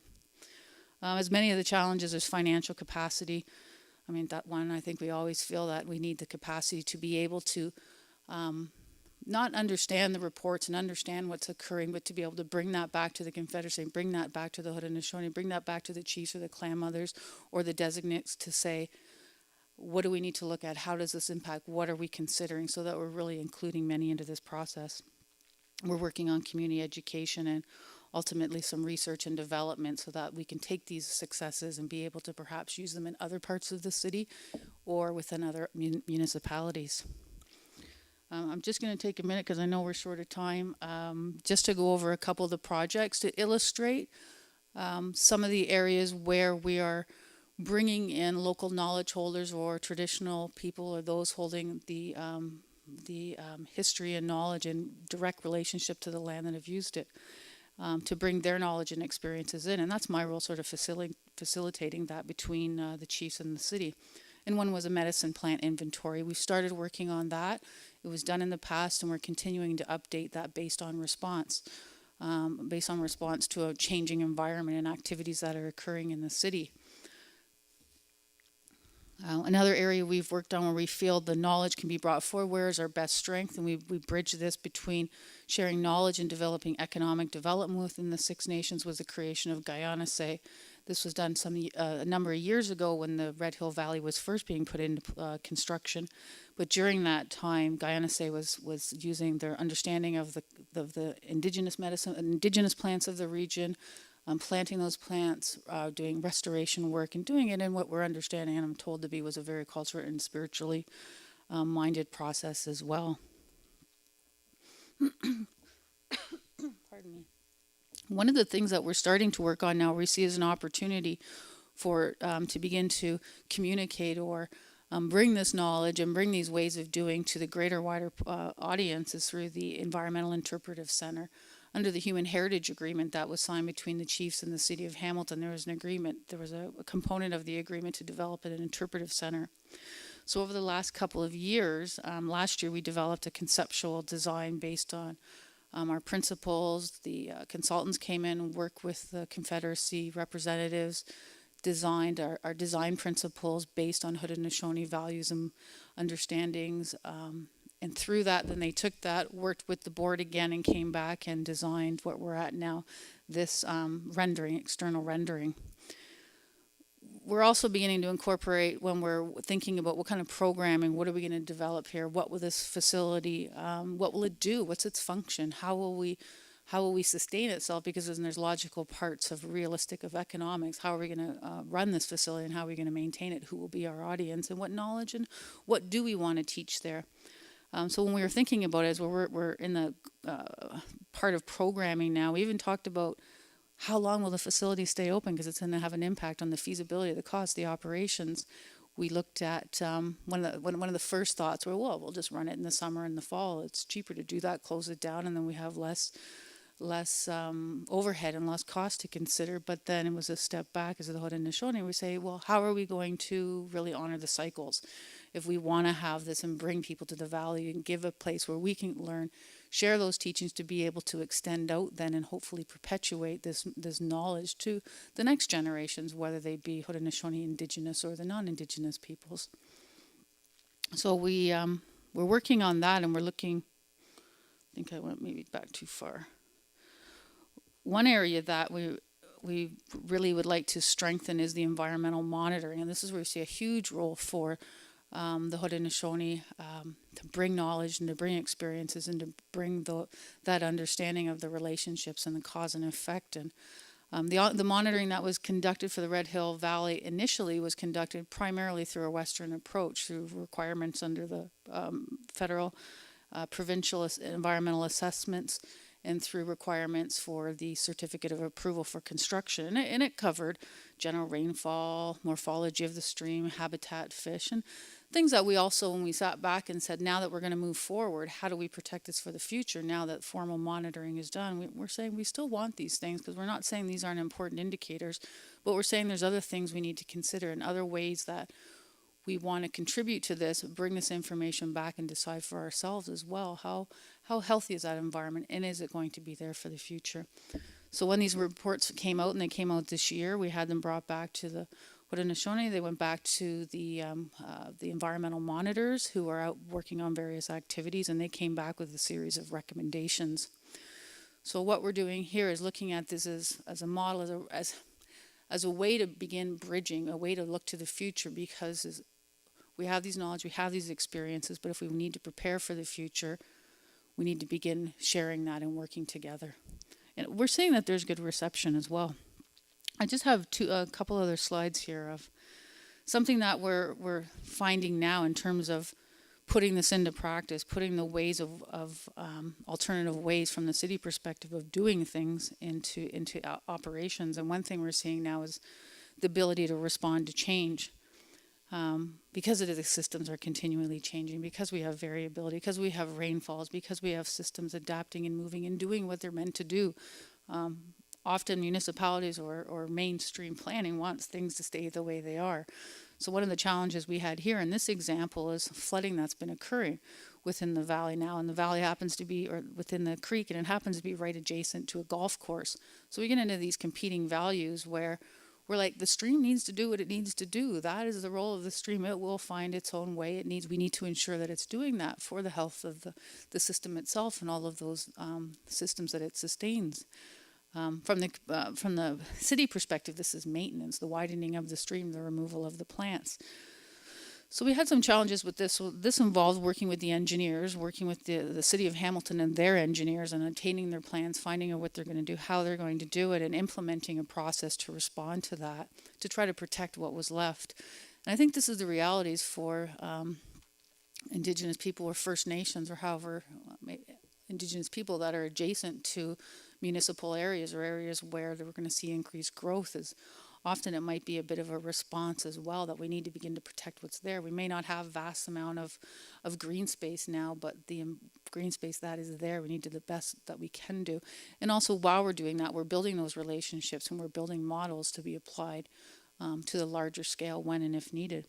So this year we did some medicine recovery. We worked with the traditional Haudenosaunee medicine people. They went out, we developed some methodologies. They sort of learned from the past experience of doing medicine inventory, and we listened to their fears. I listened to them of why we don't want to share that information, why we don't want to map it, why we shouldn't perhaps, and what protocols are there. So we worked through this and developed a process where we can bridge sort of the city's requirements to have that tangible piece of paper, but also respect our need to, and what the medicine ladies were telling me, of to protecting that and following the sacred protocols that have been given in terms of understanding the cycles, the times to harvest medicines, the way that they should be harvested, the way they should be recovered. So we went through this extensive process over a few months, and we actually sort of delayed the process a bit respectfully. In fact, when they knew we had to go back in, that we couldn't pick medicines because certain occurrences and protocols, there was a death and protocol had to wait 10 days, and we waited for this process. And also certain medicines couldn't be picked at a certain time or weren't available. So we did have a bit of a delay, but I mean, it was a really good example. I had to credit the city. I said, this is an example how we can work together in a respectful, mutual way, where we're respecting both interests. And ultimately, we're all going to benefit when we have this healthy environment that can sustain itself over the long run and continue to do what the creek in the ecosystem, as we say, has to do or was meant to do. But the last slide I have here is something that is a recent now. So it's a new activity that's going to occur, where again we have this balance between protecting territories, protecting the sacredness of what's left, so to speak, and balancing that we are still working within a sort of municipal provincial framework, and that there's development plans for the city of Hamilton. And here's a picture of the existing sewage treatment plant in Hamilton, and it's just down at the tail end of the Red Hill Valley Creek. And what they're looking to do is expand this now to meet capacity, and it's part of their long-term master planning. And they sort of scaled it back with some economic changes, but nonetheless, what they're proposing to do is increase the capacity of the plant. And in doing so, they now want to be able to, they're going to have more capacity, so they need to be outlet the treated material further out before it flows down to the Red Hill and to the Lake Ontario. But to do so, because of the flow and capacity in the stream channels, they're going to have increased flow. They're going to need a longer dilution rate, more time to be in the creek. So they're proposing to put the outlet further up the creek, so it's going to enter at a higher area and have more time to make it to the freshwater source or the Lake Ontario. But in doing so, they're going to have to make changes to the channel to keep the rate states by widening the channel. It's a wetland area. It's a diverse area for its functions, its ecosystem services, what it's giving back from a technical perspective. So we're challenged with now trying to identify, like, what are those impacts? How do we protect that? And that's when they've come up to us now, and they said, if you want to protect it, it's like, what are your values? What are you looking at? Like, how do we get you the information you need to know to begin to assess what needs to happen? And we're not sure where this is going yet, and we're just working through this one now, and we're looking at, as we're calling it, consultation and engagement processes. But we're saying now we need to determine how we want to assess this, and it's some reflection on our end as well of what are those values, what are our principles, what are the things, what are those sacred things, because it really is going back. When we're thinking about it, it's going back that far, that's embedded in the decision making when it comes to the table, when it's been through those knowledge holders and that body of knowledge. So I really wanted to keep it quick because I know we were running a bit behind, but I put our website up there. So if you want to find more information about the Joint Stewardship Board and some of the activities, because we're doing a whole series of activities, and we're doing we have some medicine workshops going on this weekend in Hamilton where the medicine ladies are going down into the valley. They've taken people on walks. We're trying to outreach. What we're trying to do is build that collective consciousness to understand that this relationship working together is a good thing for everybody. And we're seeing it too. We had a medicine walk there about a month ago, and there were diverse people came to it. There were no Native people at first that came to it. We thought maybe we'd capture all the urban Aboriginal population, and a variety of people trickled in, but the diversity of people there.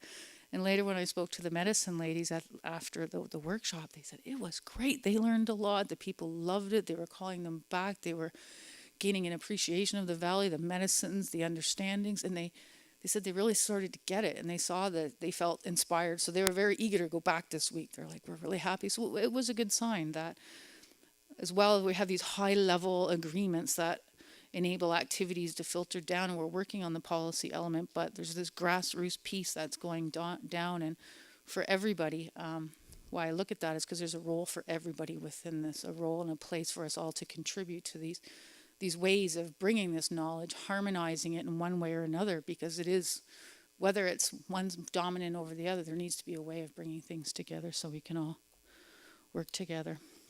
What I've been told, I'm out of time, and so thank you. I appreciate this time chatting with you and the people that are watching at home, and Nyawan. Thank you.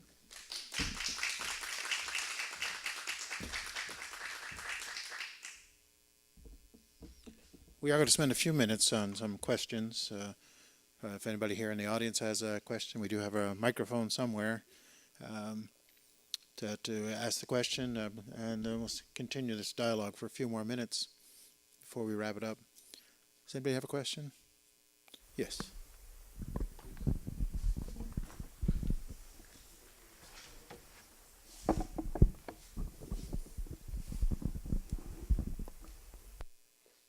Hi, I just wanted to say thank you to all three of you for coming today and sharing your knowledge and your thoughts and your work about all of this.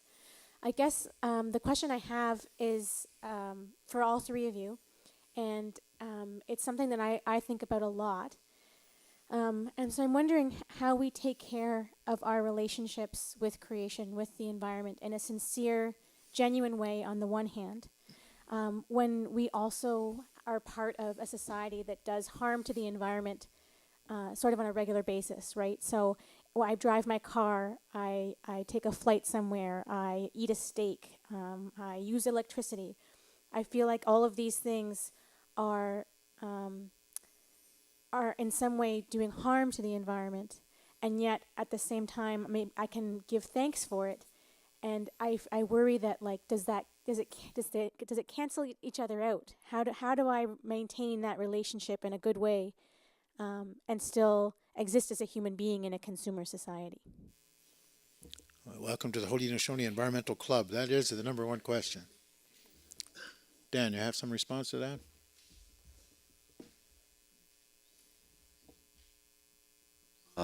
Thank you so much for your question. Yeah, I mean, there's so much that we can do. First, I think, I guess really one of the foundational pieces is to engage and to learn as much as that you can, in terms of both, our knowledge and our systems, the things that we've been provided for. Go to longhouse, go to ceremonies, burn tobacco, do the things that are necessary for you to really to create and to enable the life systems themselves in a spiritual context to have that power and strength that they will continue by thanking them, by recognizing, by affirming them, by acknowledging them, and by showing your thanks to them. That bolsters them up to be able to do the kind of work that they've been entrusted to do.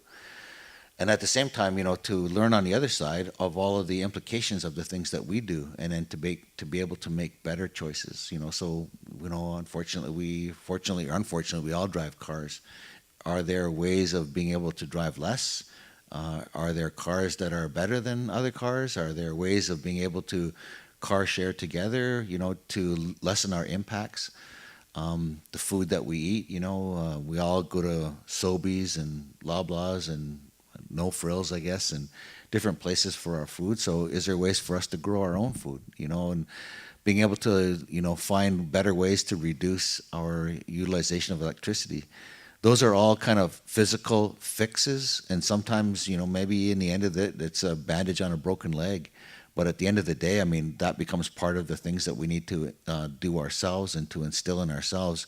And at the same time, to pass on to our children, because most importantly, and, oftentimes like that, because people talk about, little kids coming home and they're teaching their grandmothers about how to recycle. It's like, Grandma, you can't throw that out. You got to put that in the blue box. It's like, oh, blue box, just throw it outside, or even worse, burn it. But the idea, I think, behind it is that we all have an opportunity to learn. We have a responsibility to learn. We have a responsibility to lessen our footprint and our impact on the things that sustain us as human beings, and to become, at the other end of it, more recognizing, more thoughtful and more knowledgeable at recognizing as Neil talked about, the limits to what we have to live within, and really reducing our footprint and really reducing our impact on the natural world, and at the same time providing that opportunity to bolster and to strengthen our relationship and the job that they're doing, and to recognize that, to pass that on to the children, because they're learning watching you. And I guess our responsibility is, if we could change all of those things back, to the way that our peoples have lived before, to pull those principles and those values out, and that will be the guiding principles about how we move forward. And I think that if we can understand and utilize that as a learning opportunity, and to really study those things, there's a wealth of knowledge in there that we can look at that would change the face of how we live in a community like Six Nations or any of the other communities around. Yeah, I was surprised one time I went on David Suzuki's website, and he had like 10 things you can do to help the environment. And the first number one thing was you change your light bulbs. And part of me was disappointed, because I was looking for this big thing, this big monumental thing that would shift it. And he just said, if we just individually begin to use less energy, that would have its impact. But then ironically, it allows more energy to be used by industry that wants to cut down more trees. So it's a dilemma, and there's a little bit of a hypocrisy. Because all of this philosophy that we have, but then you look at how we handle our own waste in our own community right now, and we look at how much our lifestyle seems to be mimicking the very thing that philosophically we're opposed to. So yeah, it is a dilemma. Did any of you have any comment on that?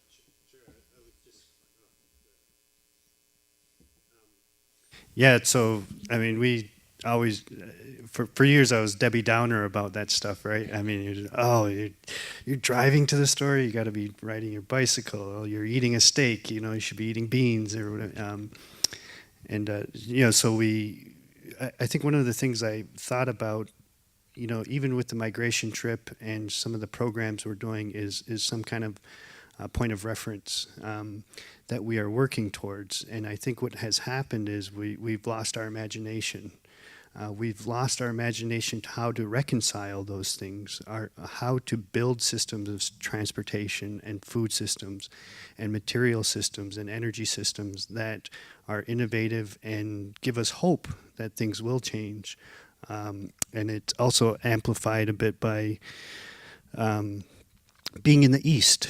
And so a lot of times we look towards this wave of industrialization that's happened to us, and then you look at systems in Portland or systems in Vancouver, and it gives you hope. It gives you hope to see what wild areas actually look like, or what public transportation can be. And so, then people won't be saying, "Oh, well, Neil, you put the mental and environmental all the time." I'm plagued by that as well. But I think showing each other that there is a new bioeconomy that is coming, that gives us hope to sort of stem the tide. So. Did you have a comment on that? I think it's on now. Oh, just briefly, and I'm just going to sort of reiterate some of the wise words that were already said, but it is a struggle. I mean, from even an academic perspective, studying this stuff for like 10, 12 years and seeing where we're going, and I mean, it can be really damaging to the spirit, to the mind, to think where the future's going. But then it becomes a personal, what can I do? What can I? And my own learning, my own understandings, and on the small day-to-day, because that's all I can do. But then in my work, I try to think of the things that I can do to begin to make those systemic changes, to enable people that have voices to put that, to help them. And so it's working at multiple levels. But ultimately, I mean, they're all going to be individual choices that we make, but to try to find that balance and learning ceremony and beginning to explore how I can be more spiritually and harmonious with the world and the physical and the spiritual world as well. But on a practical level, getting involved where I can to at least feel like, I'm doing something that at the end of the day that I can feel I'm contributing positively, and hopefully the balance is shifted a bit. I made less impact and maybe potentially more help in the long run. Yeah, that's why I think it's important that we begin to live our life as a ceremony, because sometimes we'll go to do the ceremony thinking, okay, I've done my share, I've done my bit, then get back in our car and do those things again. And the ceremonies were meant to be this gathering to celebrate and honor what we've just been through to get to that point. So when you ask what could we do, I guess my recommendation is get back in the garden, get back in the woods, go doing those things that our ancestors did to learn, as they said, that the earth is the teacher and that it will reveal to us then our responsibility. But don't drive yourself crazy too much, because this is a big system and a big worldwide thing. What can, even if we give ourselves credit, let's just say there's 250,000 Haudenosaunee-like people in the world. What impact can we have on the billions and billions of people who are doing just the opposite? However, we're seeing around the world, Indigenous people are beginning to apply their, whatever you want to call it, their spiritual power, their spiritual energy, trying to convince others that we need to work harder at these things. This new election, what did we just see for the first time in Canada now? It's an environmental and climate change cabinet minister. Even getting the government to recognize that this is an important issue, because for a while there's even some scientists still denying that there's some change. And yet we see the evidence, the Indigenous people see the evidence of the change faster, because it impacts on their lives more immediately if you're living in connection with that. If you're isolated from it and only watching the news to understand the environment, right, you're going to get duped into thinking it's okay. We're just keep on going and use more energy, because it'll make your life comfortable. So we do have to accept that personal responsibility to learn and then to act. Is there another question or comment? Good, then I had one. How does the prophecies that we've been given, that's unfortunately a lot of them are kind of gloom and doom, the sky's going to fall. How do you reconcile the prophecy that our ancestors gave with the nature of the work you do? Do the prophecies depress you, or do encourage you to do even more work? Dan, you want to pick up on that?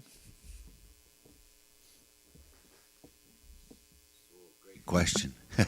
Great question. Well, I think that and again, in those things that I talked about earlier, those foundations of Haudenosaunee knowledge, in each one of those things, in each one of them, there are embedded prophecies that tells us about what's going to happen in the future. One of the ones that I really like was in the early one in creation, where they talk about the creation of the human beings. Talks about the original instructions that the Creator provided for them, and then he in that conversation that he had with his brother about his ability, giving the other brother the ability to influence our thinking, and what happened then, and then how the Creator, Sangwai said to the human beings after they had kind of started to fight with one another, he said, "I'm going to separate you and put you in the four corners of the world."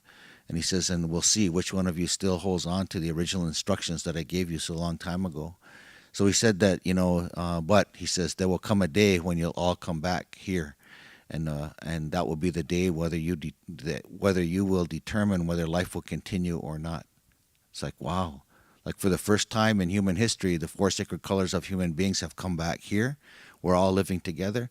Our job should be, in determining and working together collaboratively, about how we share and how we work together to restore the damage that has been done and to enable life so that it will continue, so that creation can continue to unfold as our Creator had imagined it so long time ago and had he said it and put it into the design.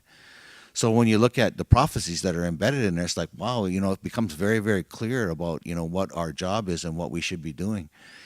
Things that they talk about in prophecies that are embedded within the Great Law, things that are embedded within the teachings of Handsome Lake, the visions that Handsome Lake received, all of those prophetic visions that are there, we see in environmental context. In many of those, what I'm really excited about, to see my good friend Tom Deere here, to be able to think about, the work that Tom has done and many others have done, in thinking about Handsome Lake. But it becomes very apparent that, in a conversation that I had with Junior Cook from Akwesasne a couple of years ago, where he talks about, the corn is becoming less and less, and that's a fulfillment of prophecy because of what we're doing to the earth. So then he talks about, that there are survival strategies in many of the prophecies that are there about sickness and diseases that are coming, about what happens when things will no longer grow, about certain animals that will come. All types of different things have been provided for us, and there are these little survival strategies that are embedded in there. I mean, wouldn't it be awesome to be able to look at what all of those are and to teach programming, to teach our children and our grandchildren those survival strategies about how to move forward? So for me, prophecies are very clear. It's either you continue to do what we have been doing, and this will be the end of it, or you can stop and you can change the path of the way that you're doing, and then this will be the way that it talks about. This will be the way that'll happen. So one, in the instance of how we're living now, this big path that Handsome Lake talks about, this big wide path that everybody's walking down, it's clear to see that that way will end up in pain, hardship, and suffering. And look at where we are in the world today and our impacts in a global context, both human and ecological destruction that we've caused all around the world, and the history of that over the last couple thousand years, and in particular the last couple hundred.